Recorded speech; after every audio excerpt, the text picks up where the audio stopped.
time to ham up. Now I gotta really try hard. Shut it down! Somehow it's the best. YumChunks podcast. YumChunks! Hey there, YumChunkers and spider peeps all around. I am here. I am here. All right, Sean, just do it. Can we go with that one, though? All right, yeah, because I don't want to do it a third time. Let's go with this one. Also, Chris, that was a roller coaster. I didn't know where you were going to take that. I didn't know where I was taking that as I was saying it. It was a roller coaster on this side, too. Anyways, you're here with me, Christopher. Wait, are we really going with that? Yes, yeah, we're going with that. Just roll with it, Sean. Come on, roll with the punches. As you can tell, I just called out Sean, so Sean's here. Who else is here? I think there's a Chewy. Not Chewy in there, and maybe a Ryan Davis. It sure is. Oh man, we got almost everybody here. Vince. Hey guys. Was that Sean's Vince impression? Chris's Vince impression earlier was a little bit better. Yeah, it was yeah. I could hear the hat. I could hear the baseball cap he was wearing. All right, so before now that Vince hates every single one of us even more, he's got no reason to. He didn't hear Chris's impression, but now he knows. He knows I did one. And Chewy and Ryan didn't even have an impression. So so he really just hates you two. Anyway, so we're here today to talk about Spider-Man Into the Spider-Verse, the new Sony film, animated film. But before we get there, let's catch up. Let's catch up with what people are doing as we approach the end of 2018. Who wants to go first? I love it. I love the commitment. I wasn't on the last episode, right? You guys did. Man. What was our last episode? What was your last episode? What was it? That's a good question. Just Cartoon Town. Wreck-It. Wreck-It Ralph. Yeah. Right, Wreck-It, which I have still not seen. But let me know if I should see it. I'll just watch the podcast. It's fine. It's pretty good. Okay. Watch it on mute, though. What have I done? Well, I went to see The Grinch. It was playing at the Old Globe, so I went to go see it.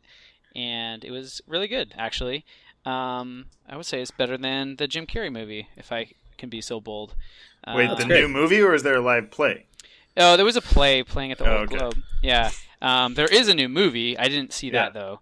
Okay. So at the Old Globe. Yeah, that theater, they do that every year, and a lot of people who I know and have worked with are in that production or work that production. One of the actor who played Esmeralda in our Hunchback production, she's in there, and was also the Elsa at California Adventure Frozen. Oh, that's cool. Yeah, and there's a few other like Moonlight vets who are in a lot of shows who typically do the Grinch every year or most years. So that's kind of a like a local. It's kind of a local thing. I kind of figured that might be the case because I figured since they did every year, you got to have a lot of recycled actors from around town. I guess it helps to have people who know the ropes, I suppose. Yeah. And it's very popular from what I've never gone to see it, but from what I understand, it's real popular and it always sells a lot of tickets and it's a big thing to go to. Yeah. I went on, I don't know, maybe like a Tuesday night or something, and it was sold out. So I mean, yeah, I'm not surprised from what I've heard. Yeah. Well, that's cool. Yeah, that was cool. Let's see. In terms of TV, I watched the animated She-Ra series on Netflix. I don't know if you guys have seen that. I haven't seen it, but I know that. I'm aware of its existence. Yeah, I actually liked it. I felt like they are planning on doing more with that series and whatever. They didn't take it as far as I kind of wanted them to, but I actually liked it quite a bit. So, which I was kind of just on the fence going into it, but yeah, I kind of had it remind me. I mean, it's kind of a kids animated show, so set your expectations appropriately. But it had a lot of elements from like Avatar and the things we like. So it was pretty good. How many episodes is it? I want to say 10. Okay. Something like that. Netflix thing. Yeah, it's a Netflix thing. Cool. So that was cool. I've been catching up on The Good Place. I'm through season 2. That show is freaking amazing. I did not give that show enough credit on the first pass. So that's good. You'll love season 3 then. Season 3, the last episode that I saw is probably my favorite episode of the entire show. Oh, really? Okay, good. Yeah, I'm looking forward to getting through Season 3 now. I watched Season 1 also, and I liked it a lot. I didn't love it, but I liked it enough to go through it, and I just have been kind of like... I watched it when it first hit Netflix, and I've kind of just been sitting on watching through Season 2, so I'll get to it eventually. Season 2 is feels a little scattered because Season 1 is very, very focused. Right, because, without spoilers. Yeah. But Season 2 feels, especially starting off, kind of scattered. You're like, what is going on with the show now? But it kind of rebuilds itself, and you start feeling, you start getting an idea of where it's going, and it's just a fun ride the whole way through. So it's really funny because I think it was on the last podcast that you haven't even listened to yet, Ryan, that Sean had his opinions about The Good Place. Well, really? It wasn't last episode because it was an episode, Ryan, you were on, but you hadn't, I guess, started rewatching it, so you didn't really remember it at all. It was a couple episodes ago. But basically, I've only seen Season 1, and I finished Season 1 on a couple weeks ago. And in general, I really like the show, too. My biggest issue, but I did not like the finale to Season 1. I did not like the twist, to avoid spoilers. Okay. I really did not like it at all. To me, I don't think it stands up. I haven't watched Season 2 yet, so maybe they do a better job. I really like the show and the writing and the characters, everything about it. I just did not like that twist. Well, because the whole show is setting up to be a certain kind of show. And when you get to the end of Season 1, you're like, oh, it is not that show anymore. Well, it reminded me of Now You See Me in that it's a twist that on repeated viewings, I can't imagine watching it holding up, at least the first season. No, it probably will not. But I love that Now You See Me is the benchmark for... Yeah, it is.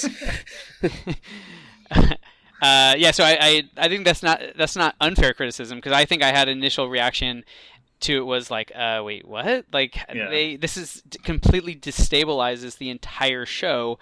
It's no longer the same show. How you can't even, But so it's almost like they were just like, you know what, F it, we're gonna do whatever we want with this show. It's like how we were saying, First Man. What if it just ended with him not coming back? Like that. To me, it's that kind of insane writing that they're doing here. I did get the sense of that it was them just going like, we don't care, whatever. We know it doesn't make any sense, and if that's the case, then all right, it's fine. I mean, but it was just kind of bugged me at the end. Like, wait, what? That was silly. That didn't make any sense. It's quite silly, yes. Anyways, but yeah, I'll continue watching because I hear it gets better and better and better, like you just said. So. Yeah, I think just for the humor, like the humor just keeps getting better, but you like the characters more and more. Everything is great. It's great stuff. What else? Oh, I'm trying to catch up on my Marvel Netflix MCU stuff. So I'm working through Daredevil Season 3, which I am mostly enjoying. I might actually watch everything now that it's all canceled. Yeah. Well, there's rumors that Disney may actually pick it up for their. I'm pretty sure that's the whole reason it did get canceled. Yeah. I heard on another podcast that they're, as per contracts with Netflix, they're not allowed to touch any of those characters for like 2 years or something. Oh wow! So I don't know which rumors are true, but yeah, I don't know. Even then, it'd be better for them to do it now and get the 2 years going. I guess that's true. Yeah. Right, cancel it as soon as possible. That way, because they can start making other than that, there was no sense in canceling Daredevil Season 3. It was phenomenally reviewed. It was like apparently everybody watched it. Well, maybe they'll be giving me some time to at least get through it. Because it's easier for me to get through a show when I know it's. Have they canceled Jessica Jones yet? No, it's the last one they haven't canceled. Hanging in there, just hanging on. Well, just wait for it. I'm actually surprised they didn't just outright cancel them all at the same time. Yeah, they're playing with our emotions.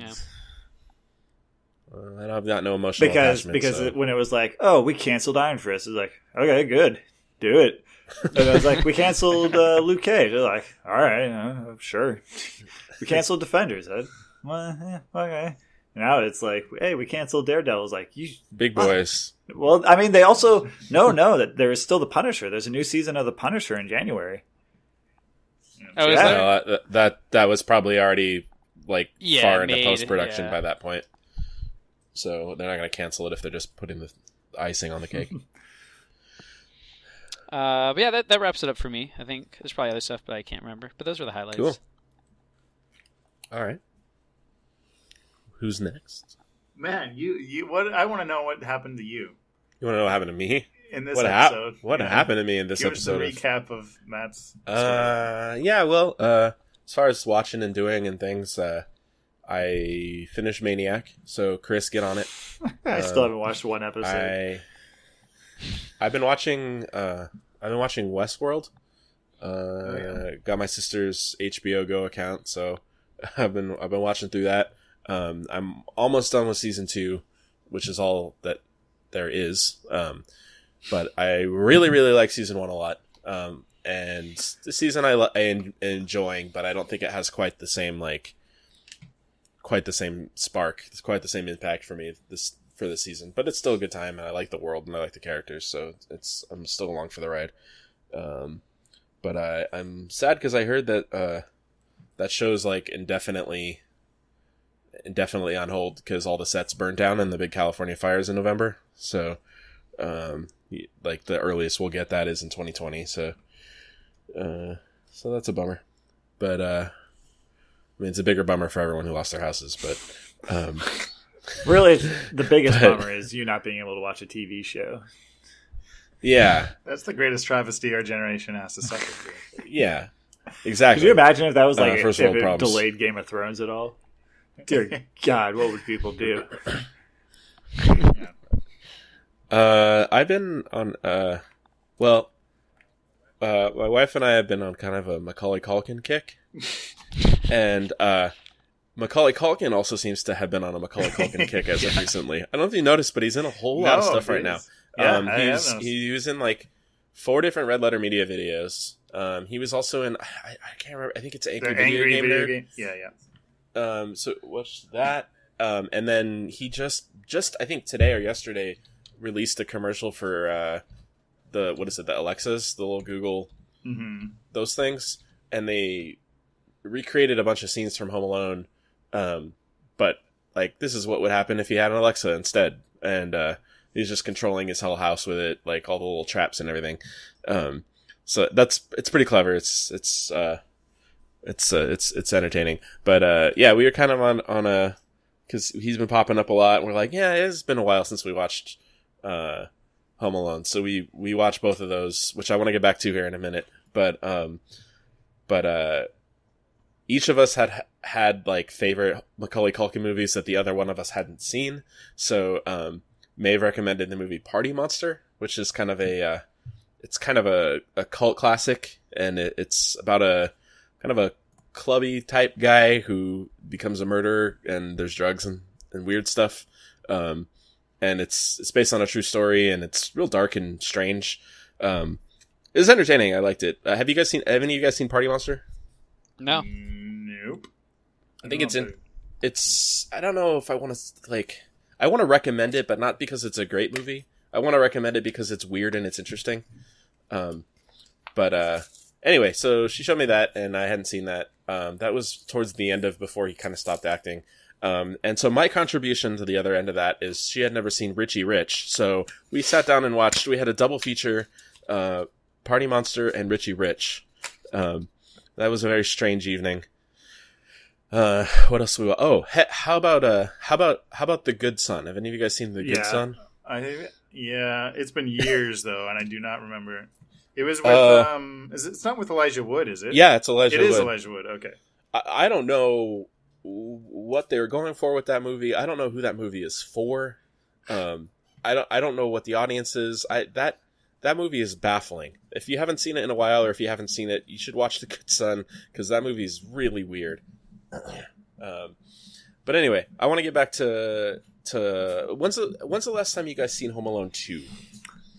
I think I've seen Home Alone 2 more recently than I've seen Home Alone 1. Really? Okay. It's been a while, I think, for me. I don't know if I can watch that Home movie Alone 1 again. You don't like those from Home Alone? Oh, it's got Trump in the second one. Well, I guess that's true. Well, we both booed the screen for the whole rest of that scene after that happened. And that, kind of makes it more entertaining. It makes the movie interactive. You can even throw stuff at the TV if you want. Help them. It's great. It's like watching The Room at a midnight show. But anyway, I think it's been a while since I've seen Home Alone 2. I was realizing, it's probably been a while since I actually watched it. The first one is always the one that gets put in on cable. And it's just the one that, if it's the holidays, you're going to end up watching just through osmosis. But yeah, the second one I hadn't seen as recently, so we back to back to them, which was a good time. But I kind of forgot a lot of the plot details of the second movie. Like I remember like certain story beats, and I remember like very like some of the more memorable imagery and whatnot, and some of the scenes, but I couldn't really remember the meat like of the story in between a lot of those parts. For a lot of it, there wasn't any because the movie was shorter than I remember. But I kind of want to like, okay, so the first movie. So Kevin finds out that there's these robbers and they're going to break into his house. So he goes home and he fortifies his house and he defends the house from the robbers, right? Cool. Good. That's the plot of the movie, right? Mm-hmm. There you go. Second movie, everyone's in New York and he finds out that the robbers are going to break into a toy store. So he shows up to the toy store, sets off the alarm, and has the robbers chase him down the streets. Right, and then they chase him to the murder house that he set up, and it's his like his relative's house. Which, by the way, interesting detail. I didn't ever notice this, but the house that is in the second one was the uncle who they were going to visit in the first movie in Paris, and he was still and because they said like, oh, he lives in New York. They mentioned this in the first movie that he lives in New York, but he's doing business and he has a second home in Paris because he does business there. So he's back and forth. And then in the second movie, there's a throwaway line that, oh yeah, he's not home right now. It's being renovated. He's in Paris for work.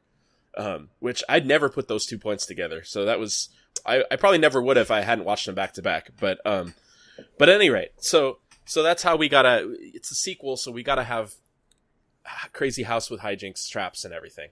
But the way that whole sequence ends with Kevin being chased through the streets of New York by the bad guys. Essentially, nothing happens. Nothing is accomplished through that sequence except for the fact that they get beat up by a bunch of traps that Kevin set up. So, and the logical thing, right? Kevin, just call the police. You know exactly when and where they're going to rob this toy store. Just call the police and tip them off with an anonymous tip, right? Right? Like that's the logical thing. Doesn't he do that? That's what he ends up doing after the house sequence. When they chase him into Central Park, he ends up just calling the police anyway. So the only conclusion that I can make is that Kevin intended for them to not survive that encounter. He lured them there. Yeah. Part of his plan was to lure them to the murder house. And at the end of the murder house extravaganza, he's still in the exact same places where he started. I don't think he meant for them to survive that. I think he meant to kill them. I mean, maybe he just wanted to put them through pain. Maybe he's like, I want to torture he's clearly a sociopath, right? Well, that's we can all agree on that. Yes, that's what I was getting at, because the other thing I guess I did always know this point, but something that I really like rang true for me and I noticed stuck this time around. The parents have no idea that any of this has happened to Kevin in either movie. He cleans up the house so immaculately in the first movie. The only trace that's left over is the golden tooth. There's no sign. The parents have no idea that Kevin went through that entire ordeal, which means he's received absolutely no therapy for it at all.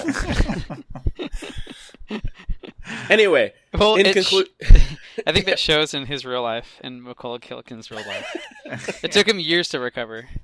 Yes. My conclusion is that he was out for blood. He spent an entire year thinking and dreaming about what he would do if the robbers came back. And running into him like triggered his, yes, okay, good. Here they are. I'm gonna murder them this time. Well, goals. Set your goals. I'm sorry. I had to get this all off my chest because it's been like I've had many a sleepless night ever since. I mean, what are some of his murder traps in the second one? Well, first of all, he electrocutes him, doesn't he? Yeah, he turns into a cartoon skeleton. Daniel Stern turns into a cartoon skeleton because he gets electrocuted in the sink with the car battery. Daniel Stern is a cartoon skeleton. I mean, yes. Also, the whole thing starts with him throwing several bricks at Daniel Stern's face. That should have killed him. When the paint can scene happens, they get knocked through the floor 2 stories down, and then a giant iron bar rolls and falls on top. Like, they should have died each like 5-6 times over through that encounter. But it's fun. I mean, even even you describing them now makes me laugh. Does that mean we're sociopaths? Home Alone raised an entire generation of sociopaths. Exactly. Yes. I also don't know how you had time to draw those maps up, those battle plans. These kids, kids are just clever. They do whatever. They put their mind to it. Oh, Matt, speaking of wacky Macaulay Culkin things, have you ever listened to the Pizza Underground? Are you familiar with that? No. It's a band that Macaulay Culkin formed that they do, the band The Velvet Underground? They do covers of their music, but they're all pizza-themed versions of those songs. So, if you want to dig a little deeper, I recommend looking that up. Well, the thing is, I feel like I don't appreciate Velvet Underground enough to really appreciate this, but might be something Maeve is interested in. So I'm grateful for the recommendation. Yeah, we will check out the Pizza Underground. But at any rate, thanks for letting me go on this Macaulay Culkin tangent. I really appreciate it. I wanted to bring it up because I just gotta say I'm happy for how healthy he seems, and he seems like he's doing all right. And that's good. Tapping into that Home Alone nostalgia. I love it. I'm here for it. He became a well-adjusted member of society. It all worked out. I hope so. We'll see. Anyway, who's got a share? My turn. I want to share. It's you. You can share. It's your time. You get the sharing stick. Whatever. Right. What is it? Also, it is appropriate as the holiday season that you were watching Home Alone. Macaulay Culkin is just appropriate for the holiday season. Oh yeah, he's finally accepting and taking his place in the holiday crowd. I don't know what I'm trying to say, but I'm gonna get a light up Macaulay Culkin for my yard next. So I just looked up Macaulay Culkin. So you know how he was dating Mila Kunis for the longest time? You know who he's dating now? Brenda Song. Do you know who she is? Oh yeah, Disney Channel, right? That's so. She is the Disney Channel. Also, she's the whole channel. She was in one of those shows like Hannah Montana or something. Also, he's only 38 years old. The man looks like he's 50. What? No, he looks super young. He does not look like he's 38. He looks like he looks like he was. He looks younger. He looks like he was 50.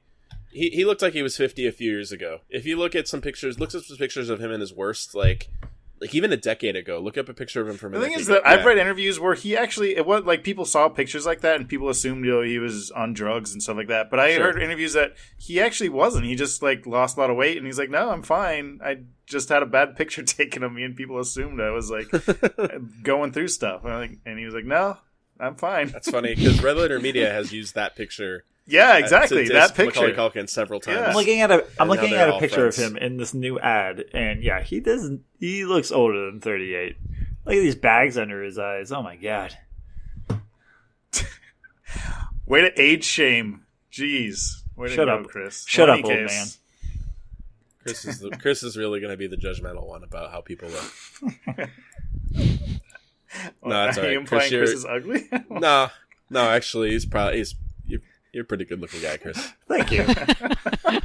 But wow, what a turn! This is. But inside is rotten. Rotten to the core. I think that's fair. Yeah, you have an ugly soul. I do what I can. You're a Grinch. I'm okay with that. Chris, you're awful. I hate you. I'm okay with that too. Merry Christmas. Merry Christmas, everyone. I'm taking back your Christmas present now. You didn't get me a Christmas present. I got Sean a Christmas present. That's true. You didn't get me Maybe I did. Present. Now you'll never get it. Yeah, that's okay. All right. Well, in any case, in any case, Brenda's song was in the Sweet Life of Zack and Cody. Oh, okay.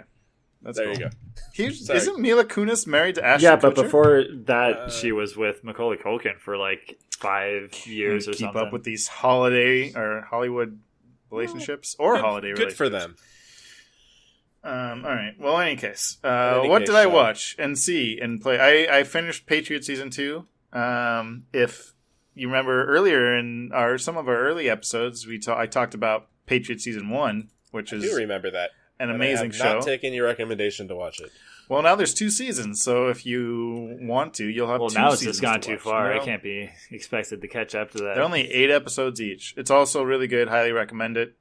Good stuff. Patriot. It's on Amazon. That's a thing. Watch movies on that. And then I also, for some reason, been watching this anime on Netflix called 7 Deadly Sins. I don't know why I started watching that, but it's the most anime that ever animated. Oh my god! So it's just to cut you off real fast. So you think that's the most anime ever animated? There's an even newer Netflix anime about. Oh my god! I only watched this because Kay was like, "Let's watch it." It's really just too much. It's about these Yakuza guys that failed. And instead of dying, their boss is like, instead of killing you, what you're going to do is you're going to go to Thailand, you're going to get gender swapped, and you're going to become idols in Japan to make money. And that's the premise of the show. They are now women that are idols, and all their internal thoughts are still the male voice actors and stuff like that, and they're still Yakuza, but then they've been like trained on how to act like an idol and be all cutesy and stuff like that. And I don't think there's a moment in that show where people aren't yelling. It is the most anime ever. What's the name? What's it called? Give me a second. I have to. I can't remember. It's like I don't know. All right. Well, this is the other end of the full anime spectrum in that it's fantasy, action, ridiculousness, where they are literally saying the names of the moves as they like perform them, and the names are all oddly translated, like 7 Deadly Bolt Fire. Alpha 2, and then it shows some like weird thing, and then they do it, and it's like a fantasy setting, so it's all swords and stuff, but then they're like King Thunderbolt, and it shows him doing a move, and then what, his power is so incredible, what, I've never felt this power before, and then 5 minutes later, I knew you had that power, and this is how powerful I really am, and oh my god, that's sounds so like powerful. It's Dragon Ball if it was fantasy. And it's anime. But I keep watching. So the name of that anime is Backstreet Girls Goku Idols, or Gokudols, or something. Alright, all relevant holiday fare. Gather the family around the fire and a TV and watch that. And I've been playing Super Smash Bros. Ultimate because that just came out. And that's been fun. It's always fun to mash a button and do crazy stuff with. I played it one time at Ginger Brawl the other night. Yeah, you played it with us. That controller's nonsense. Yeah, don't play it with little half Joy-Con things. That's not ideal. Though, really, if you don't know what you're doing, it's not that big a difference anyway, because you're just mashing buttons. Yeah, that's true. And then I just got this game called The Hex. Actually, Ryan Jesse gifted it to me. Okay. It's an indie game on Steam. I'd never really heard of it, or maybe I had, but it's kind of funky. It's like if old video game characters, kind of washed up video game characters, retired, and they're kind of like bootleg video game characters. So you have like the Sonic the Hedgehog / Crash Bandicoot animal platformer, and then you have like the fighter guy, you have like the fantasy warrior girl, and they're all kind of like in this bar, and one of them gets murdered, and it's like this weird kind of surreal murder mystery that with all these old washed out parodies of video game characters. I don't know, it's really strange. I'm enjoying it, but it's not quite like anything else. It's the closest I could think of is point and click adventure a little bit, but then each time you control a different character, you kind of play their genre of game. So like when you're playing the platformer guy, it kind of turns into a platformer. When you're playing the RPG fantasy girl, it turns into an RPG kind of thing. Anyways, it's interesting though. I haven't finished it, but what's it called again? It's called The Hex. Okay. It's not Super Hexagon. No. That's Super Hexagon too. They went a crazy direction with the sequel. But that's pretty much me. Chris, what about you? Aside from looking up titles of anime, what have you been up to? I watch Spider-Man. Oh, I'm watching Aquaman tomorrow night. You can't talk about future things. I'm doing it. I'm doing it right now. This podcast obeys the laws of time linearity. But I'm doing that tomorrow up at the Irvine Spectrum. Ooh. I've been playing a lot of games. I'm still trying to get through Dragon Quest XI. That game is big, and I think it's a very polished game, but I think for how polished but still kind of basic it is, it's probably too big. Yeah. Because I'm at that point now where I can't say that I'm too invested in anything going on. I'm just kind of like playing it through it to finish it. I'm not like excited to boot it up every time or anything like that. Now I'm just like, how much more do I have to go in this thing? So, but I'm going to finish it, damn it. I'm going to finish it. I got to be getting somewhere close. And then I've been playing Hades, which is the newest game from Supergiant Games, which is one of my favorite, I guess, indie. I don't know if they're indie, actually. But they're one of my favorite companies, game devs. And they made games. They've made 3 games before this, so this is their 4th game. They made Bastion, which won a bunch of awards. They made Transistor, which is one of my favorite games of all time. They made Pyre, which was phenomenal. And they made this. And the most interesting thing about all their games is they're all very highly polished, but each single one of them's in a different genre altogether, which shows a very kind of like respect for just game development in general. Like, they don't half-ass any element of what they do, and they respect every genre equally. But yeah, I'm really digging that. It's a roguelite, running around through a dungeon. You're going to die, and you'll respawn, build up, and try to get a little bit farther each time. And it's got Darren Korb's new soundtrack, which is phenomenal. The art is always one of my favorite things of those games. It's just always so beautiful. It's a very interesting take on the Greek mythology, as you play Hades' son that's trying to get out of hell. And Hades doesn't necessarily do anything to get in your way, but he's just like, nobody's gotten out of hell. Don't fool yourself, kid. And so every time you die and you come back in his chamber, he always has something to say about it. But yeah, there's that. Watching Good Place. Really working my way through Good Place. I'm all caught up on that. I need to watch Maniac at some point. I don't know if that's ever going to happen, though. I am excited for another future thing, so take that, Sean. January 1st, the series of unfortunate events is going to end. That's the final season, yeah. January 1st. That's fast.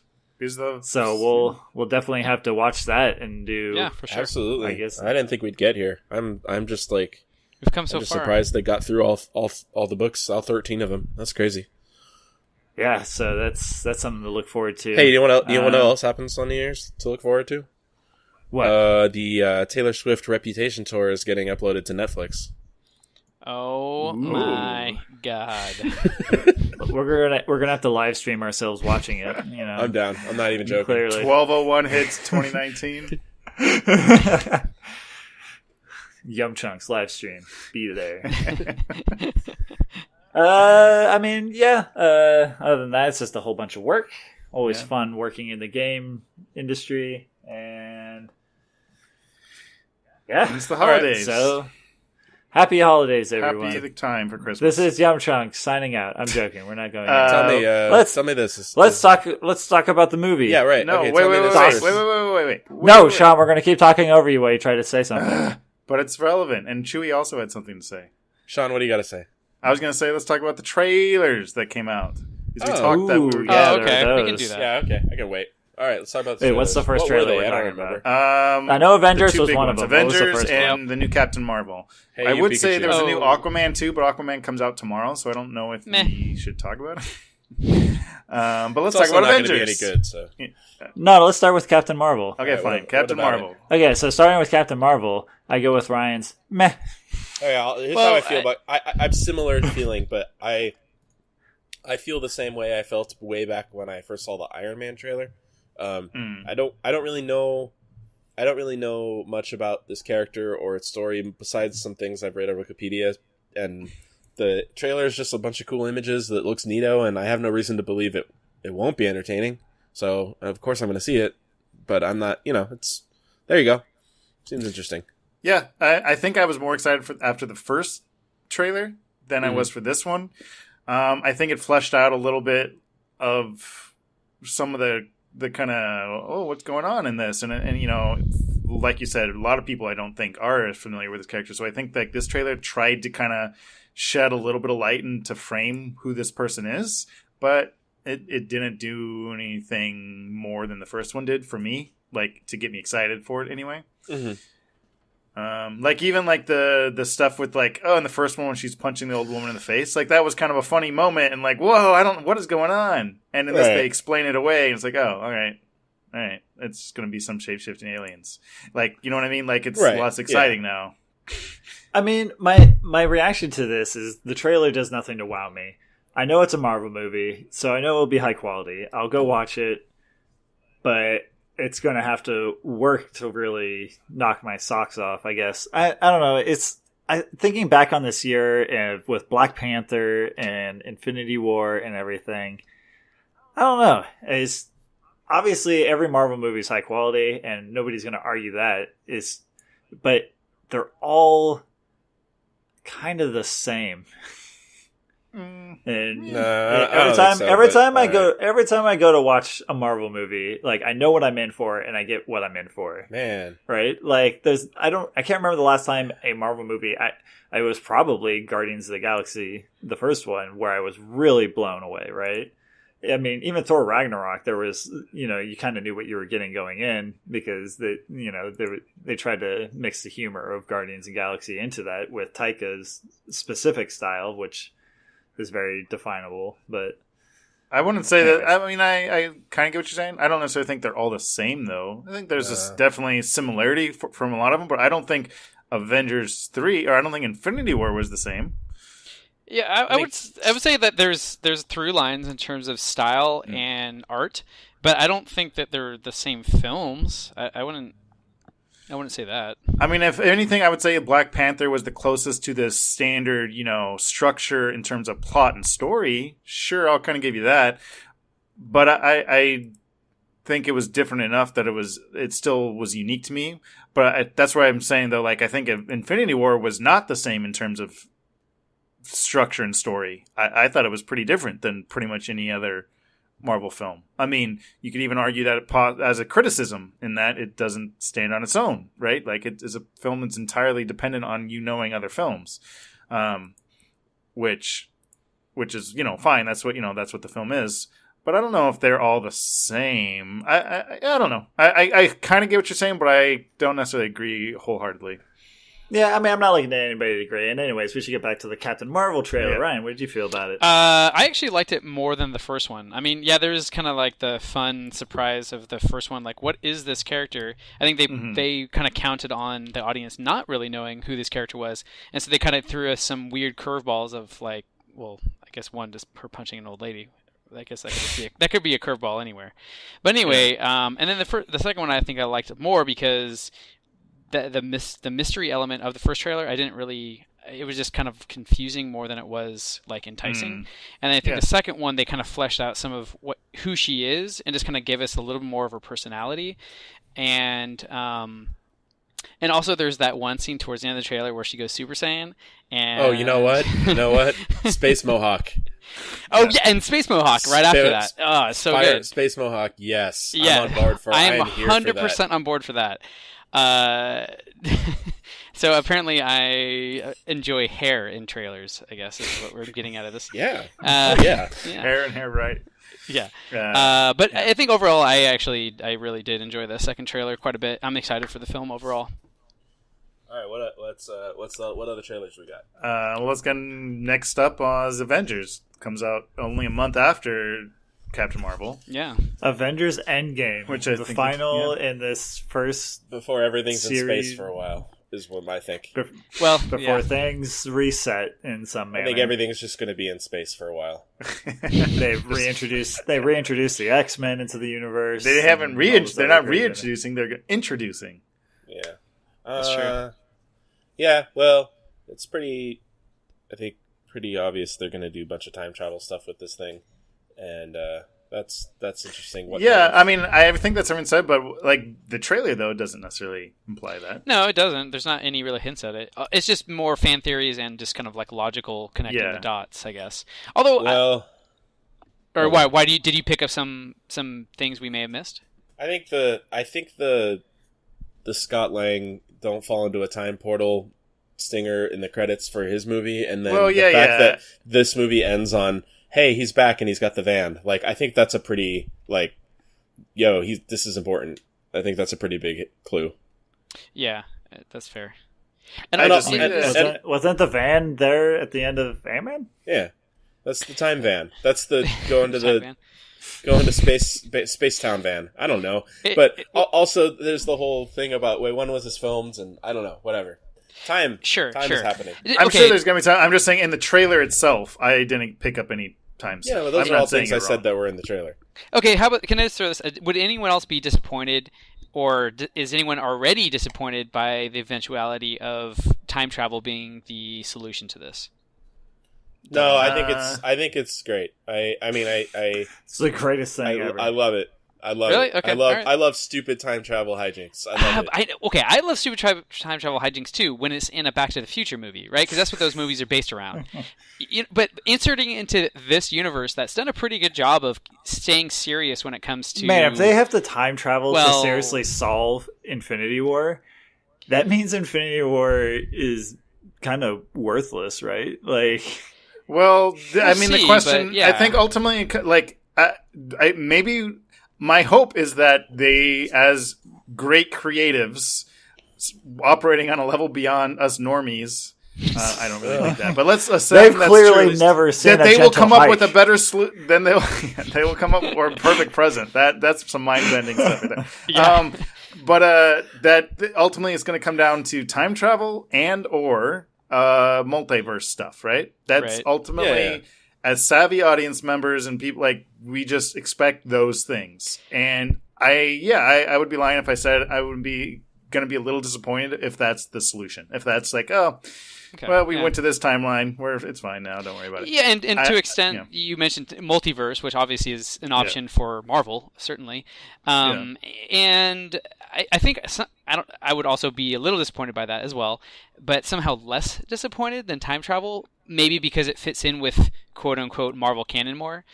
But that's not. There's not a lot of weight behind that statement.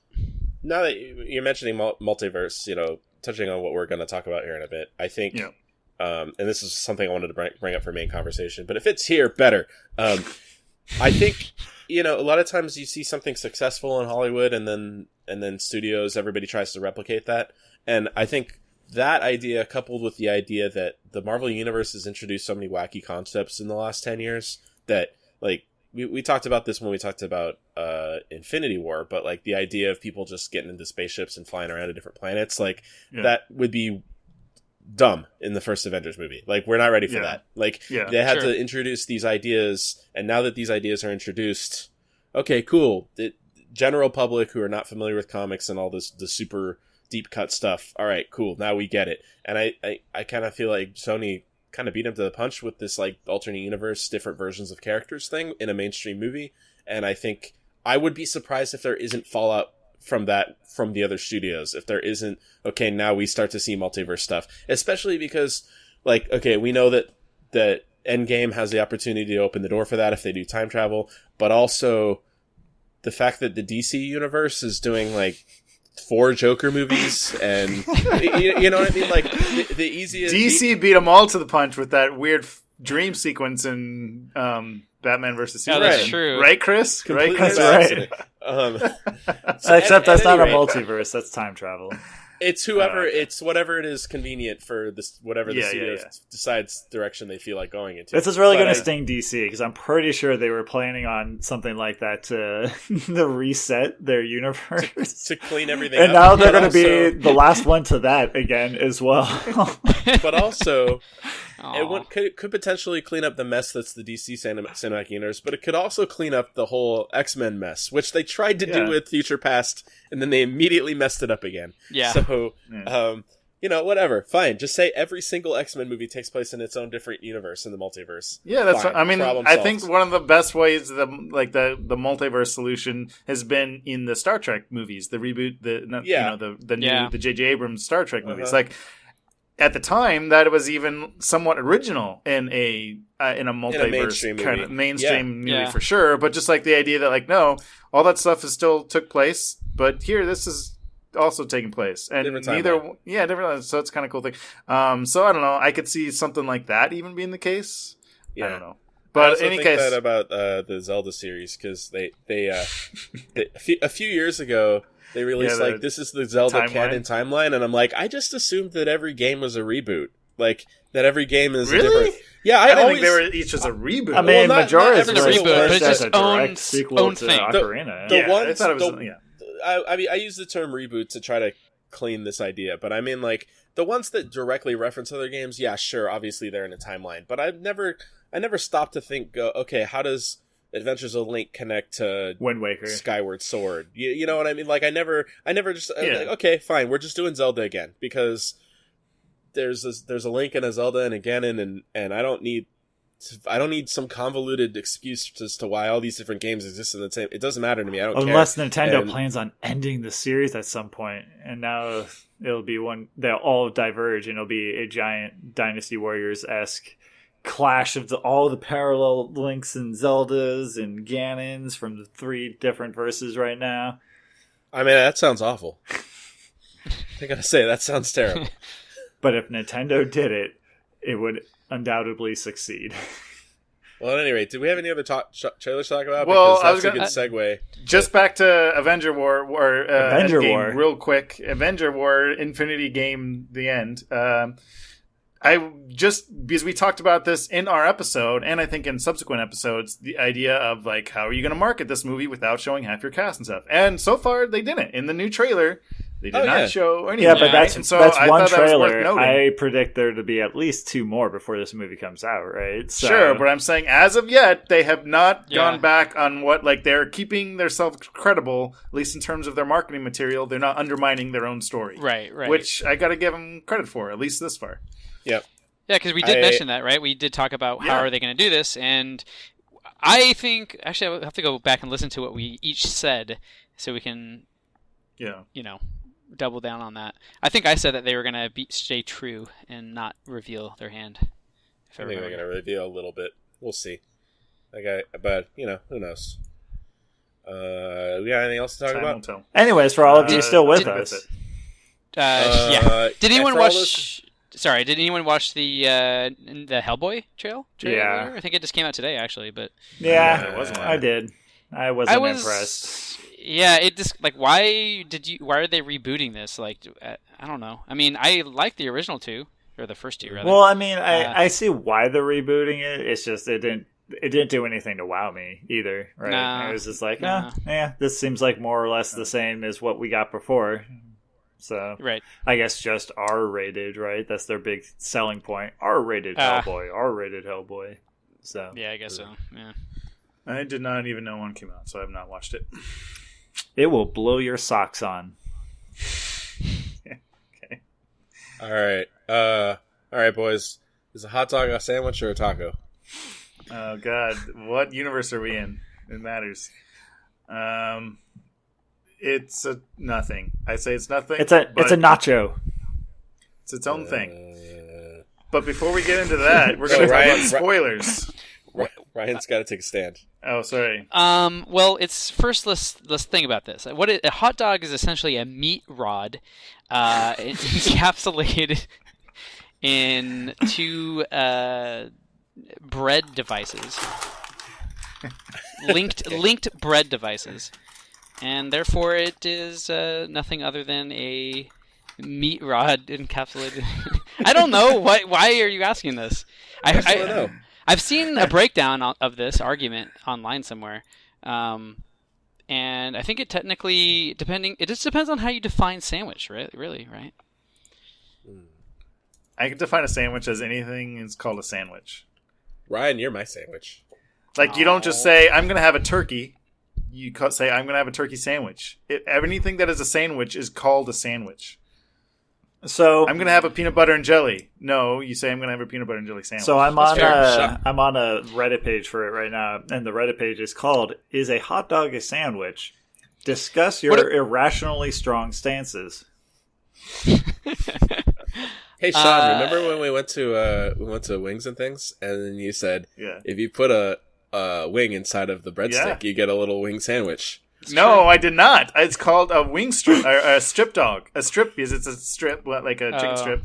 Oh, and well, you turn the breadstick into like a bun, and it's called I call it strip dog. Well, it doesn't matter. I had one today. I just want to let you know. It's great, isn't it? One of my students got me a Wings and Things gift card for Christmas. It's amazing, right? I immediately thought of you, and I went, I'm going to go have me one of those. Actually, I had a sandwich today. I went to Supernatural Sandwiches in Miramar. That place is good. That place is so freaking good. All right. Let's talk about Spider-Man. Okay. Back to the Spider-Verse. All right, so we'll talk about spoilers now. Stop. It has been 40 minutes already, so if you guys are still... It's been over an hour. You've got your share of stuff to listen to if you haven't seen the movie yet. It's been 51 minutes. Don't ever say we don't deliver on the content. Yeah. We got the sandwiches. We got the multiverse. We got the tacos. We got Kevin McAllister. We got anime. We got everything. What more do you want? This place has everything. This place. Spider-Verse, Spider-Man. It's a Spider-Man. We all saw it, and we liked it, right? We all liked it. Let's not say we liked it. I loved it. Okay, fine. We all liked it / loved it. Let's say why we liked it / loved it. I mean, Chris, why did you love it? I mean, literally everything. Everything in that movie is just phenomenally on point. The animation is just has to be the most creative film animation wise I've seen in 10 years, easily. Just everything was perfect, and the style just bled off the screen and everything like that. I saw it in 3D. I don't know if you guys saw it in 3D, but it was beautiful in 3D. Yeah, I mean, I thought the writing was on point.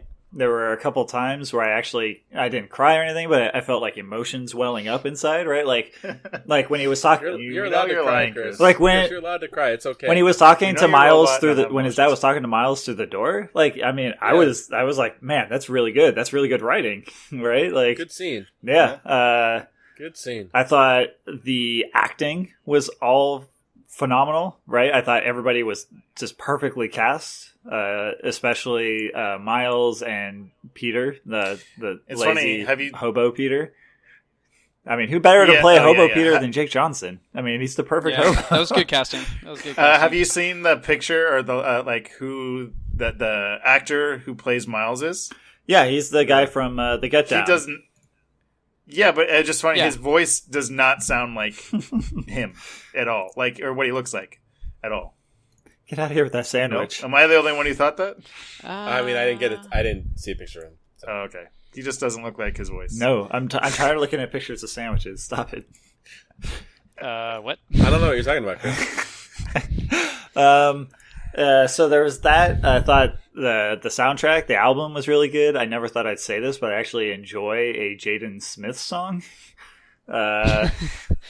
I was pretty upset at first when I found out that one of the songs I really enjoyed was the Jaden Smith song. And I was like, God, you were upset. That was the thing worthy of being upset. I was like, I like a Jaden Smith song. This is wrong. It's you had an identity crisis. To re-examine my life. What choices have led me here? Like the things that you like. It's all right. I mean, it was really just everything. I think it's the best Spider-Man movie. Probably my favorite movie I've seen at all this year. Yeah. All right. Cool. Chewy, why did you like it and or love it? I never thought I'd be attracted to Dr. Octopus. Fair enough. But here we are. Here we are. Are you happy now, Lord Miller? Are you happy? No, but I mean, on that note, oh my god, that was such an exciting part of the movie. Holy crap, that reveal was so just like, I made a little noise. Yeah. like a little... From what? From your mouth or from... No, I made a little excited schoolboy noise. No, I mean, no, for real though, the movie had a lot of cool, I mean, that moment is, I think, encapsulates a lot of why I like it, is that it, after so many Spider movies, you'd think that we'd be done with Spider-Man movies at this point. Right. Like, you can only do the reboot and the origin and the Uncle Ben die. You can only do all that stuff, and it's you know. I mean, the movie pokes fun at that itself, right? It's like, no, it does, seriously, right. For the last time, here's the origin. The movie makes fun of it, but it also does it, though. That's the thing. It still gives it's Spider-Man a tragic origin, so it's able to have its cake and eat it too. But I like that the movie keeps Spider-Man fresh, but it doesn't feel like it's not Spider-Man. It doesn't feel gimmicky and weird. It feels at home. It feels like it's authentic, but it's totally, I don't know. It's fresh for a Spider-Man movie, but it's also fresh for a comic book movie. I think for a superhero movie. It was exciting and it was surprising. It was that, and yeah, that's so just a little sidebar on that. So obviously we all know that Phil Lord wrote it, right? He wrote it with conjunction. Actually, Chris Miller, it didn't seem like he was that big a part of it. Just the production side of it. It was mostly Phil Lord, but it's just like, man, look at what these two people have done. They've gone and they made people care about a friggin' 80s cop drama show, right? And twice they took Lego Movie, something where everybody was like, this is the dumbest freaking thing ever. How are you going to make Legos into a plot, right? It's just Legos. Yeah. And they took that and they made that one of the biggest things. And now they managed to do what I don't think even Homecoming was able to do, and that was like fully refresh like that Spider-Man in like the pop culture, right? And like now people acknowledge, okay, yeah, it doesn't have to be Peter Parker. It doesn't have to follow like these strict set of rules. What would have Solo been had they stayed on it?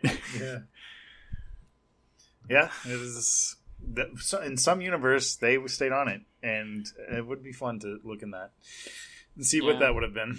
Anyways, that's just what I wanted to say. Ryan, what did you think? I think they covered the most parts of it, but yeah, I really enjoyed it. The art was fantastic. So Chris, you mentioned seeing it in 3D. I didn't see it in 3D, which I regret. I wish I had seen it in 3D. But Sean and Matt, did you guys see it in 3D or no? No. Okay, so one thing that was interesting for me is that like I thought I went to the wrong movie because because there was lots of it looked blurry. Yes. Yes. So I thought the same thing. So, which is weird because it was, and they would intentionally shift focus on the lens, right? Where they would keep something extraordinarily blurry in the back, and then they would shift it so the front was blurry. And I could have sworn that was like a trick. That was like, oh, if I had not forgotten my 3D glasses at the entrance to this theater, that would be a cool 3D effect or something. But no, I mean, I didn't pay for a 3D theater, so that's not the case. But I thought the same thing actually. Yeah, so a couple parts. Right. So, and I was like looking around, and like, yeah, there's a couple times in the movie where I looked at other audience members and like, they don't have 3D glasses either, do they? Okay, no, I'm all right. So I could see a lot of people complaining or something, you know what I mean? Because people are pretty dumb when they go to movies. Like, remember the audio cut out in this part where the store destroyed. I was just going to mention that actually. Yeah, exactly. Whereas like people are pretty dumb. So but in a way that makes me actually like the movie more. That the film was willing to be that daring and take those kinds of interesting artistic risks, I suppose. So I actually ended up really liking that, and I love that just like the grain on the film, in like we can't really call it grain, obviously, because it is is completely made in a computer, but they made it look so it would like the frames on a comic book page. So I thought that was really cool. I thoroughly enjoyed all that. And to be fair, a lot of that blurry stuff, there was still a lot of blurry things in the 3D version, which to me just screamed it was all done purposely. Yeah, it's part of the style, I think. Sure. You can argue whether that worked or not, but I definitely think it was part of the style they're going for. Yeah, I think it worked for me. I think there were some parts where it was maybe just a little bit too distracting. So, rather than just enhancing the overall thing, it was kind of like it actually drew my focus away from whatever was actually occurring on the screen. But that's, I don't know, maybe that was just me or whatever. Let's see what else. So I don't know much about the Miles Morales Spider-Man. I don't know if you guys are or just maybe researched it a little bit. So I guess there is some questions I had that I thought they were going to get into a little bit more and kind of actually explore his particular identity, as opposed, I like that they had there was like a composition, multiple characters, and just a lot of hijinks from that. But so I don't know. Maybe I just read a Wikipedia page. But so what's his deal? So why does he have his mother's last name? Like, I know this is kind of okay. Is that it? That's just it. Yeah, that's okay. It. Yeah. Okay. Thanks, guys. I don't know that much about him either. I just know that. I don't know why I know that, but I do know that for some reason. Because his dad is his dad. It's not a stepdad or anything.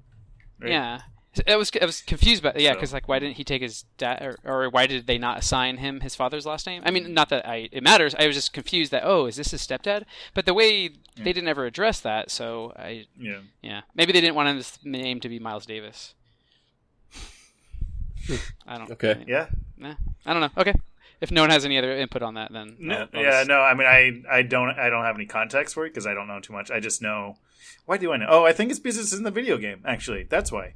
In the video game, in the Spider-Man PS4 game, Miles is a character in it, and both his parents are a character too, and his mom. I just know that his mom's name is whatever Morales, so I know. So, yeah, it is kind of an interesting choice. I'd be curious to see what the original creators of Miles, if that was part of his original backstory, if it was the same context, or if there was some different. Situational stuff or why he had that name, and then just the current iteration of it, they kept the name because it's more recognizable, and they're like, we don't need to. We'll still have him have a mom and dad that are his, parents, but we don't need to change his name. It's fine because that's what people know. So maybe his parents didn't get married until after he was born. So I actually just Googled this, and this was the top thing that kind of popped up. Actually, it was so in a recent issue, Miles introduced himself as Miles Davis and more or less admitted that he doesn't like using his dad's last name because it emphasizes the fact that he was named after the musician. Well, there you go. Then I was kind of correct then in my I guess so. Random assumption. Interesting. Thanks for looking that up, Chris. Cool. Thanks, Alexa. I looked that up too, and Chris, I found that exact same page, but I didn't say anything because I'm also looking up lots of pictures of sandwiches. Also relevant. All right, Sean, how did you feel? What about the movie? About what you're seeing right now? Making me hungry. Not that last one, but I definitely loved it too. I knew going in that it was supposed to be really good because it had so much hype, and it still didn't disappoint. I think I was afraid it was going to with so much hype going into this, there's no way this movie could live up to it being this good. And it was, which is rare in and of itself that a movie kind of lives up to the hype. Mm-hmm. So that was a great surprise. But I think one thing back when they first announced this or showed the first trailer for it, a year ago, whenever it was, I remember watching the trailer and thinking this looks like I don't know, it didn't make me feel like it was a real Spider-Man movie because it was animated, I guess, because I'm stuffy old man. If it's animated, it can't be real. But it reminded me of the Clone Wars movie for Star Wars. You know what I mean? When they came out with we're putting it in theater. So it's a movie, but that wasn't a movie. That was just garbage. Yeah. But no, it didn't feel as legitimate as my point. When they first announced this, I'm like, it's kind of a side movie. It's not a real movie. But yeah, this is a freaking This is a real movie. This is a movie. If there's any doubt for you purchased a ticket and you went to a movie theater. You sat down and they played this on the screen in front of you. It is in fact a movie. Yeah, I definitely want to see it again. See how much it ranks. I don't know if I like it more than Homecoming or not, but right now it feels. It's hard to decide. Yeah, I've only seen each of them once, so yeah, exactly. I'll go back and watch them both again. And I still like Spider-Man 2 a ton, so I don't know how, but it's in the top 3 at least of Spider-Man movies, and possibly the best, or at least my favorite. I'm not attracted to that knockoff, so. I mean, there you go. So I got a clear. So one of the things I know, I'm one of the few people that somewhat defends those Amazing Spider-Man films. One of the things I thought that they did better in those films than Sam Raimi's films was the Spider-Man was very quippy, right? Like he was quick on his feet. He talked a lot, right? Which is something that I always knew Spider-Man to be. So I really like that. And once again, that's something that has kind of carried through since. Tom Holland does it pretty well. And I believe this, with all of the different Spider-Man, friggin' just nailed too, right? It's just, everybody's just quippy. Yeah. And I don't know. It's just hard for me to go back to like those Sam Raimi ones, and like I do like them, but not the third one, but I do like them. But like, I do think they're super dated. That element that I really like, so it's hard for me to like rank them as high, I guess. Yeah. Hey, Chris. When Amazing Spider-Man 2 came out, you called it the Dark Knight of the Spider-Man movies. Do you still feel that way? Kinda. All right, just checking. I'm glad you brought that up, Matt. That makes me feel happy. In that it was the second of those new Spider-Man movies. It is a fact. All right, I'm sorry. Sorry to derail that. I just but that. No, like I mean, I think it also works well with Jake Johnson and stuff. Kind of going back to the scene you were talking about, Chewie, the one with Doc Ock, right? Yeah. The original scene, that probably has my favorite joke in the movie. And it kind of encapsulates how I like to just like quippy and fun all the time. What joke are you talking about? I'm talking about the monitor joke. Oh, yeah. He's like, you don't need that kid. Because the funniest thing about it was when Miles was running down the hallway with the computer and the monitor, I was like, oh man, that's a lot to carry. I never once stopped to think that. It's like, he doesn't need the monitor, right?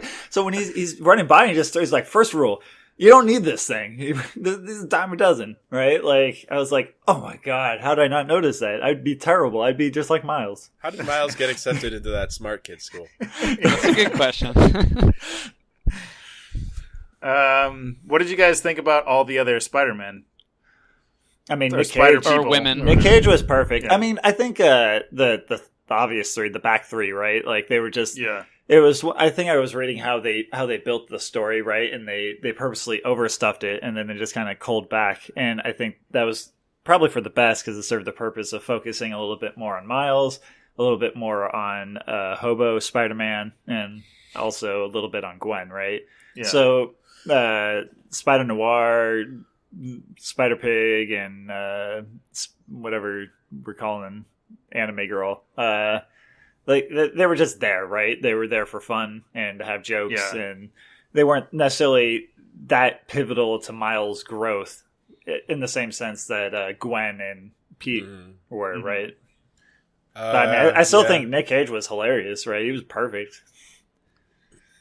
Who? Which one? Nick Cage, Spider Noir. Oh yeah. Oh yeah, he was really good. Also, now Nick Cage is in both DC and Marvel universes. He's done it. He's bridged as the gap. An animated character. Yeah, both times as animated characters. Wait, who's in Marvel? He's Superman in the Teen Titans Go to the Titans. He's also in which one is Kick-Ass? It's Dark Horse. Yeah, there you go. He's in that too. He was great. I think Spider-Gwen was my favorite Spider person. I wish the movie had more screen time for her. I thought she was well written and she had an interesting dynamic with Miles. So I also like Spider Ham a lot. Of all the goofy cartoon Looney Tune. I like the little joke at the end where he's like, "That's all, folks." And then Jason's like, "Can he say that like legally?" Mm-hmm. Just like him floating over for the pie and stuff. Yeah. That's his power. He had some great moments.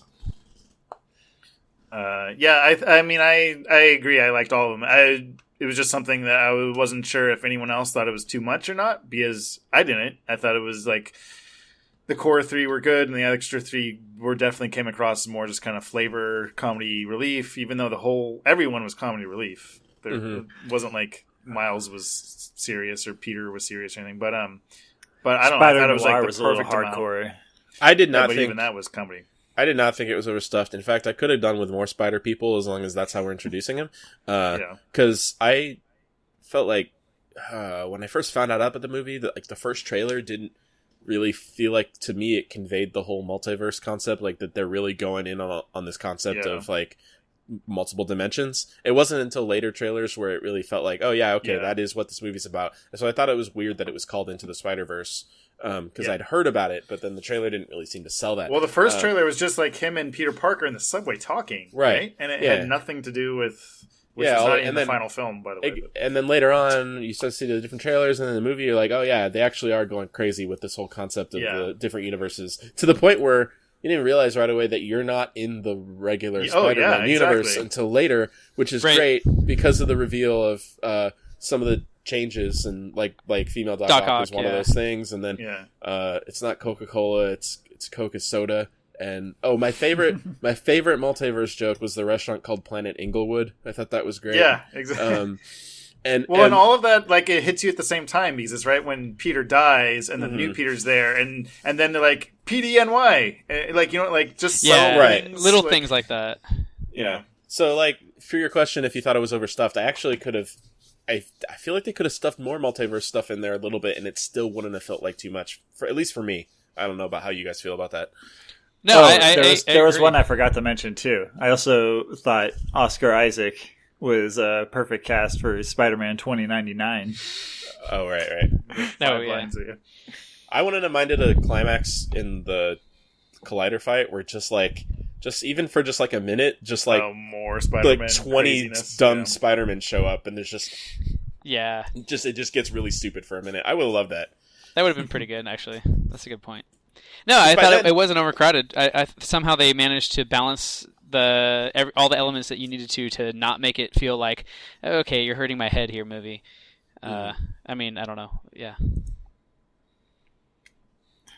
Oh, also, how did you guys feel about the villains in the thing? I really, personally, like the way that Kingpin looked. Oh yeah, he's as my high school students call, he's an absolute unit. I just called him a big old slab of man. That's what the kids say these days. When something's very square and solid, they're a unit. They're an absolute unit. I love it. That's some Gen Z lingo for you. I like to bottle those up and use them on people, and then they get mad at me for using them. Well, there you go. Put more one in your pocket. Yep. There you go. Yeah, but no, he was solid. To borrow a Ryan Davisism, you could climb him. Oh yeah. He's sturdy like a mountain. Yeah. Yeah. Sean? About the villains? Yeah, I mean, I thought the designs of like Green Goblin was pretty, again, kind of touching on like what you were saying earlier about it making the Spider world still feel new, even after the 7th film.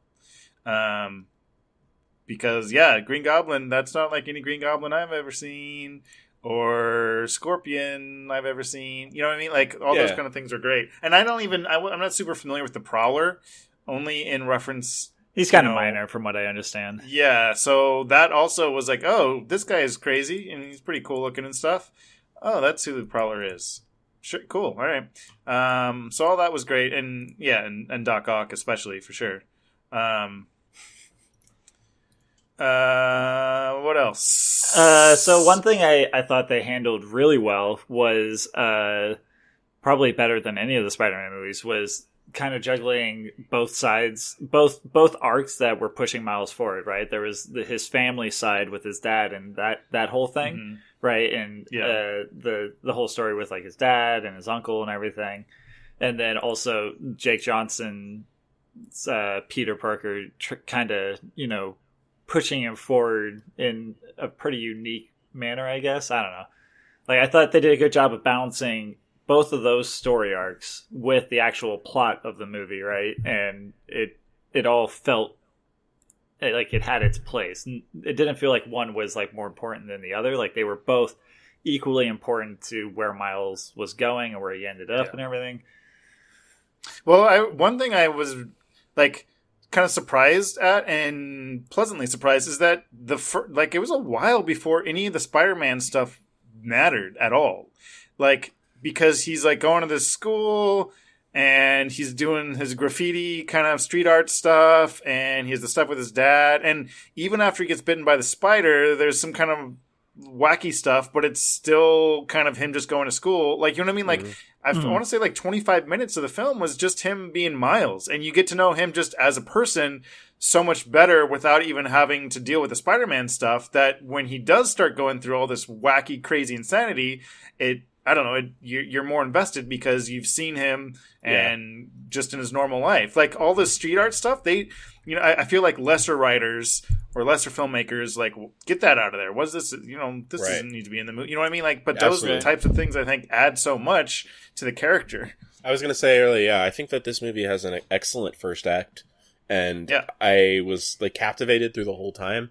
And the fact that there's just like you said, there's not a whole lot of comic booky stuff. It's just getting into the character. I think that I applaud them for doing that. And also the fact that they were able to make that work in a movie like this, where there's just so many different weird characters and dimensional stuff, and they're still able to give all of that its due time. I think that was really impressive. Oh yeah, totally. And when it does kind of hit, like once you kind of get into the second act, or when he kind of tries to start embracing it, like it even reflects that just in the visual style, as much as the whole film to an extent obviously is cool animation. They really start hitting the more kind of dynamic stuff, like comic booky stuff, once he kind of embraces the powers a little bit. Like they start having more of the text bubbles on screen, like of his thoughts, and just more, just more interactive, comic booky dynamic camera movements. It's more than just camera movements. It's crazy stuff. You know what I mean? Like, but I felt like in the first act, it wasn't as much. And then once the film gets going, it kicks into that stuff up as well. I agree.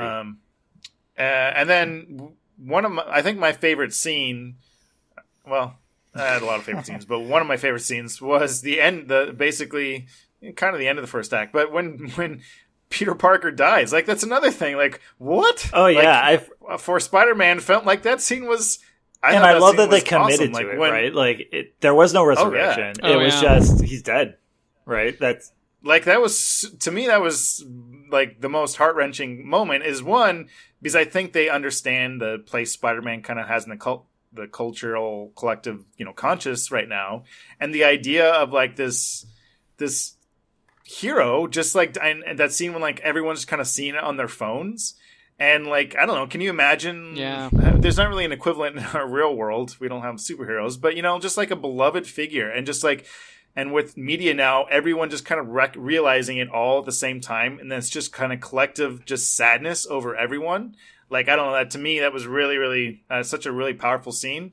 Because Spider-Man is just such a beloved character anyway. And so, to see people's reaction to his death, but then also following it up with the Stan Lee scene. And obviously, the context of it when they were making it, they couldn't have known. And I don't want it to sound exploitational, right? But like, after Stan Lee passing, that scene being even more powerful, like, oh my God, like this is really powerful stuff in terms of just the emotion of it all.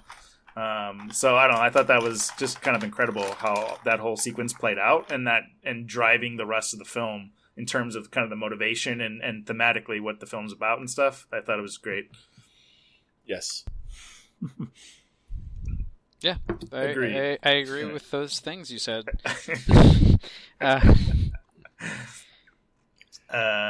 What's next, Sean? Cool. Give us the what next else? question. Okay, well, we could keep giving a love fest to this, but let's talk about what we didn't like. Is there anything we didn't like about this? I loved everything. Anything?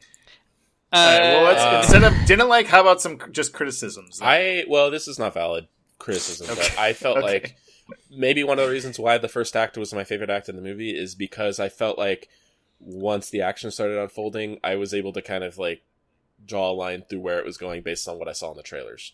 And that's more a problem with the marketing than the... Yeah. But there weren't a ton of surprises for a good chunk of the movie. I want to say mostly a lot of the middle, but you kind of, okay, now they're in this location, so I know Gwen's going to show up, and now they're going to do this. And I felt there was a little bit of that in there for me that kind of, I wish I had gone into this movie not knowing anything at all. I feel like I would have been... Oh, yeah. Man, that would have been crazy. Yeah. Not seeing a trailer, not knowing anything, I feel like this movie would have just been, like, constant, just, like, slapping you around with the reveals and, I don't know. But, I don't know. Again, that's not really a valid criticism. So it is what it is. I'm trying to think of, like, things I actually didn't like about the actual movie. I don't know. Did you guys think of anything? Yeah, I can't think of anything I didn't like. I would say, if anything, I thought about when I was walking out of the theater, just kind of like processing everything. And one thing that I remember thinking was like that the climactic battle scene was almost too much. Like, and again, it's not that I didn't like it, but it was just so insane. I couldn't really keep track of what was happening. Yeah, like, I didn't know. It was just too much. It was overwhelming. It was just like, one, they're not even in a place. They're literally in some limbo, nothing. And it's just like, I can't like imagine the choreographer or whoever came up with that. He must be some crazy, brilliant, whatever, who's able to place these things in his mind. Like, okay, and this is happening. This building's over. You know what I mean? Like, I could not keep. I was like, okay, I'm just gonna take it all in and look at the pretty colors. But I don't know what's going on right now. Again, I don't know if that's quite a criticism, but it was just like, whoa, this is a lot. This is going to sound elitist, like I always sound, I guess. But I didn't have that problem. But I've also never really had a problem following even Bay's chaotic Transformer movies. But I didn't have a problem following what was happening in that scene. That's good. That's good, Chris. That's my 2 cents. I do really like that scene though, because it one thing that I think the movie does really well is just like the portrayal of Miles and the acceptance of his powers, right? So the entire movie, he's just constantly like slipping while he's climbing on walls and stuff like that, right? Like never fully embraced like his spider sense or even the reflexes or anything, right? And so, like, when you finally get to that, he's fully accepted it. So you're able to see him do, like, the normal kind of Spider-Man things, right? Like, quick reaction times, going through crazy skinny areas and all that stuff. As it's just, like, all flying at him and everything. It was good. Yeah. Well, kind of going on to the theme, because I think the film wouldn't be nearly as, just heralded and powerful if it didn't have... as simple as it was, a really good message, just a really good theme, right? And I think it's easy to be jaded with superhero films because in a lot of ways they all have very similar themes or I don't know, similar stories. Good is gonna beat the bad guys, and as much as that is in this one, the idea of that, like, yeah, we're all can be superheroes. Like, to me, it's such a simple thing, but I don't know. I thought it was great. Like, I don't know, it just is so simple, and we talked about this in a couple episodes ago, I think, but. When I see the Aquaman trailers, I haven't seen Aquaman, so maybe it's not with this, but the line in Aquaman, he's like, what's more powerful than a king? A hero. Like, it's so, and the antithesis of the Spider-Man film, where the idea of that, we're all heroes. You're not born into something, like, you, like, and the line when Stanley's like, the suit fits everyone. Eventually, you just, like, gotta embrace it. You gotta be the hero yourself. But then you got Aquaman and DC and like, no, I worked out. To be fair, once again, I was born into royalty. You haven't really watched it. I mean, it could be very much out of context, right? Like, that's true. I'm just saying in theory, not the film itself, but the representation as depicted in the trailers. Because when I see that scene, we're getting off topic, but when I see that scene, he's trying to probably embrace like that king element, right? And she's like, we don't need a king. What we need is for you to stand up and kind of lead, like let's fix this issue. We need a hero, right? Like, that's the way I take it. Not so much like we need a hero. That's the greatest thing anybody can be, right? Like, it's more of like, don't worry about being a king. Be who we need you right now, which is just a hero. Just a hero. Yeah, sure. I mean, you're that. Yeah, I'm sure it'll be better represented in the film. I'm just saying, just notion-wise, I guess remove it from Aquaman. I was just saying that because in my mind it represented the kind of flip side of the Spider-Man theme. But I do think that is a prevalent theme throughout all of cinema, but especially superhero films. I mean, that's what Superman is. Like, oh, you mean the God character is a hero? Whoa, how amazing. We should all worship this guy. Like, of course he's a hero. He has freaking suit. Like, he's not being brave. I mean, that's in Batman vs. Superman. But right. I don't know. Like, and I think it's easy to overlook these things in superhero films because we're so used to it now. Yeah.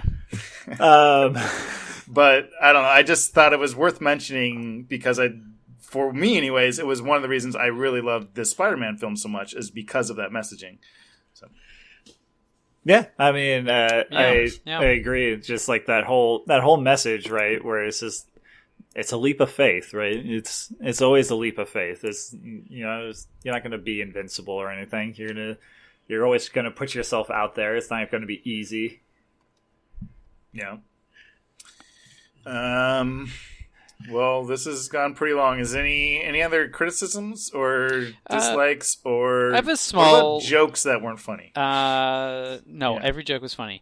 I do have one small thing is I don't know. See if you guys thought about this, but when I guess what his name, Aaron, his uncle dies, and he's like he sets him down in the alleyway and he's hunched over the body and his father's behind him pointing a gun at him. I was like, oh, like not this. It felt like very tropey. What you're thinking of is the first Spider-Man movie. Yeah, exactly. Because we've seen this before, right? We've seen it before. I'm like, oh, we're really gonna do this again? And like it's one of those situations where all it would take is a simple explanation to resolve the conflict, more or less. And yeah, he doesn't want to reveal himself to his father. Fine, I guess. But what I did appreciate about that is that they didn't. They wrapped that up, right? They wrapped it up by the end of the movie, and did it become a thing to like, oh, his father still hates Spider-Man, and that's going to set up for some kind of conflict in a sequel. Yeah. So I had mixed feelings. His dad showed common sense, right? It was in the moment he was angry, but he quickly came to realize like he can't blame Spider-Man for that, right? Like. I don't know. I mean, I feel like, he kind of resolves it better than most people in most comic book movies rather than holding a grudge. And, he displays common sense and is like, no. James Franco. Making those omelets. Yeah. James Franco making them omelets. That's the best. I agree. Felt the same way, Ryan. Okay. All right. Yeah, I just want to throw that out there. Too. Just, you are not alone. All right. You are not alone. What about favorite jokes? I think Chris, you had your favorite joke. What was your laughingest time? I liked when they're at whatever Oscorp, whatever the science lab is, and they just all stupidly stumble into the cafeteria, and and then like. All the scientists are armed. I thought that was hilarious. Yeah, that was fantastic. I like the little throwaway they all line have about like the death bagel. rays. They're running away with the computer. He's like, he stole a bagel. Yeah. I mean, in general, I think that entire sequence, that whole heist thing was probably my favorite sequence in the movie. Best, funniest, I think the best action scenes. You get the part where Miles learns how to swing. You get the reveal of Doc Ock. I think everything about that whole sequence was my favorite. But yeah, I thought that was a funny moment, and there was a lot of funny moments in that little cafeteria bit. Yeah, I agree. That stuff was all golden. And then he throws the bagel, and when it hits him in the head, it says bagel as the Does it really? I didn't notice that. As the action words instead of like thunk or whatever. Yeah, that's fantastic. Yeah, I think I laughed pretty hard at that part. I hate to say that's my favorite part because it was literally just such a throwaway little thing. Maybe I'll choose it then. It can be your favorite joke if you want. Thank you for allowing me to choose that moment. You're welcome, Sean. Oh, what? It's hard to choose. I guess I'll say it because I think it's worth mentioning, and I did laugh a lot, and I can't think of anything better. But early on, when he's talking about it, all right, we all know the story, and he's basically referencing all the other Spider-Man films, and he's referenced Spider-Man 3. The dance. Oh yeah, dancing. I thought that was clever and just kind of funny and quirky, and I don't know. I thought it was unexpected, and I liked it, and it was a good intro. Like it was like the first couple minutes of the film, so I like immediately like, oh, all right, you got me, film. All right, you don't have to fight for it, and I don't, I'm willing. Even though I'm a Spider-Man 3 apologist, but I still love it. I am too. I love Spider-Man 3. I will stand by that movie. I still enjoy it. I will not. I plant my flag on Amazing Spider-Man 2. Apologist is the right word. It is odd that we have 3 Spider-Man 3 semi-fans, which is by far not representational. Of the I don't think there's anything in that movie that's dumber or sillier than there are in the first 2 movies. Yeah, I agree too. I think the biggest problem with Spider-Man 3 is that it's overstuffed and it doesn't handle having 3 bad guys. It doesn't. But I don't think Spider-Man dancing. The flaws of Spider-Man 3 are not him dancing, or what they call emo Peter Parker, which is totally inaccurate because emo people are not confident and flaunting their stuff down the streets of New York. Correct. It's just a haircut, but I don't think any of that stuff is dumber than the raindrops keep falling on my head sequence. Yeah, that sequence is great. Yeah, it's fantastic. Or Macy Gray showing up for no reason in the first movie. That is less fantastic. Or anything that Green Goblin does in the first movie. No. Go back and watch the first movie. Go back. The first movie is really dated now. If you go back, I still like it, but it looks like Power Rangers fighting. Go watch any scene with Willem Dafoe in the costume. Compare that to the dumbest stuff in Spider-Man 3. Spider-Man 3 gets a bad rap. I agree. Yep. I also really, I think everything that Nick Cage basically delivered was gold. Especially like during his origin story, how they were cutting it with Peony Parker's story, right? So he's talking like this dark kind of universe, and then it cuts to Peony Parker and her fun little whimsical anime universe, and then quickly, for whatever reason, cuts back to him talking about burning himself just to feel anything. Are you saying Peony? Yeah, I think it's Penny. I think it's Penny. I'm pretty sure it's Penny because Peeny's not a name. It is. Peony Parker.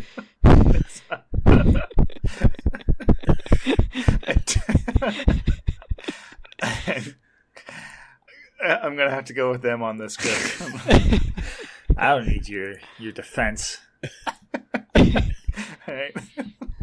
Well, whatever her name is, that sequence was great. Yeah. Also, I am familiar with Gwen Stacy in Spider-Man, and I'm familiar with Noir Spider-Man and Spider-Ham, but I am not familiar with the anime. Is that from a book, or is that a wholly original she's from a creation book. for the film? She is from... Okay. Well, then they're all hacks. They couldn't come up with anything Earth original. 14512. All right.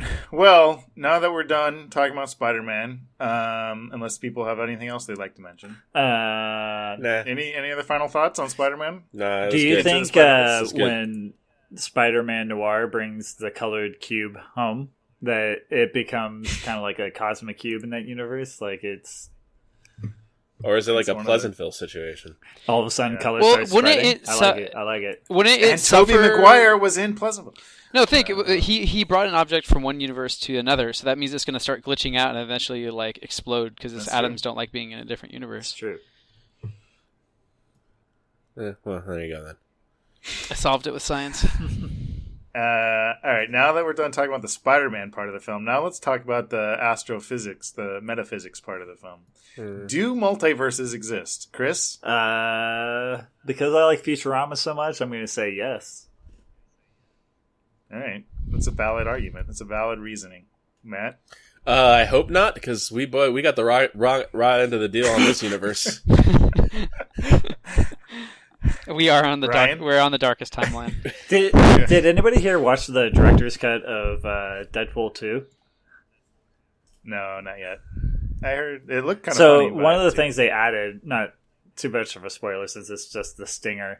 Most of the stinger was the same, right? Like him going back, killing himself and all that stuff. But in the director's cut, there's one last little thing at the very end, and it's so well done. It's basically like him walking back and forth, and he's psyching himself up. He's just like, you can do this. You can do this. Come on, Wade. You can do this, right? And he goes in, and there's a little baby Hitler, and he kills him. That's good. That's good. Cool. All right, well, now that we've settled the multiverse theories... What about the stinger? The meme joke at the end of the movie? Oh, that was fantastic because you could see him. You could see him like a mile off, and I'm like, "Oh, they did it! They did it! That was good." Yeah. It's also the only time in the movie where J. Jonah Jameson shows up. That's true. Oh, that's true. And was it J.K. Simmons? I don't know.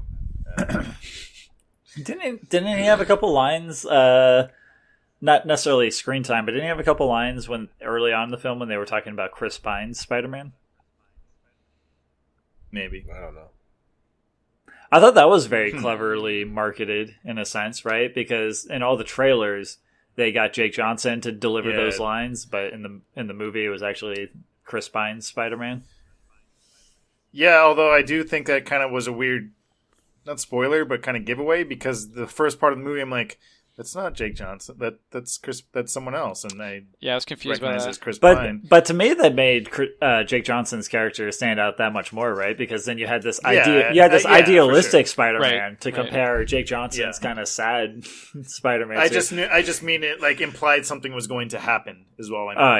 Something's going on. Why is this not? Don't invest in Spider-Man themed restaurants. I like in all those versions too. Like it was a different version of the movie. Like the scene when he throws the car out the window and stuff from Spider-Man 2. Like, that stuff is great. All right, well, we're going to keep tangentially talking about everything. So we did it. Cool. So thanks for tuning in. And stay tuned we'll probably do an Aquaman episode because we've talked about it for the last 3 months in every episode. Chris will lose his mind if we don't. We gotta do it. We gotta do. Okay, but here's the other thing. Oh. Okay. What about Bumblebee? Oh yeah, that movie's getting amazing reviews. Yeah, how is that happening? We are in the darkest timeline. How is it transformed? Right now, it is sitting at a 93% with about 100 reviews. That's crazy. That's incredible. And also, like, if you look at the poster for this thing, and this is just me. It's very possible it's just me. If you look at the poster for this thing, Haley Steinfeld to me looks like a young Shia LaBeouf wearing a wig. Alrighty. All right. Well, this is tough because all in the same week we got Aquaman, Bumblebee, and Mary Poppins Returns, which I'm really interested in. I would. That seems like a controversial movie to make. So I would be down for doing a movie or an episode for all of those, but we will see what we have time for. At least, rest assured, we'll probably have an Aquaman episode and at least probably one more. And stay tuned for sometime in the next couple of weeks. We'll do some sort of year-end 2018 wrap-up. We're not quite sure what the format's going to be, but we'll make it up as we go. Yeah. It'll probably be. You mean like we don't do that every episode? All right, let's take it. Let's take it home. Let's get out of here. I need a. That's it. Thanks for staying at the credits. Send us an email if you have any comments about what you thought of Spider-Man. And have a merry holiday season. Say bye. Say jingle bells, Matt. Jingle bells, Matt. You did it. Merry thanks Christmas. for listening, guys. Bye. Bye. Bye.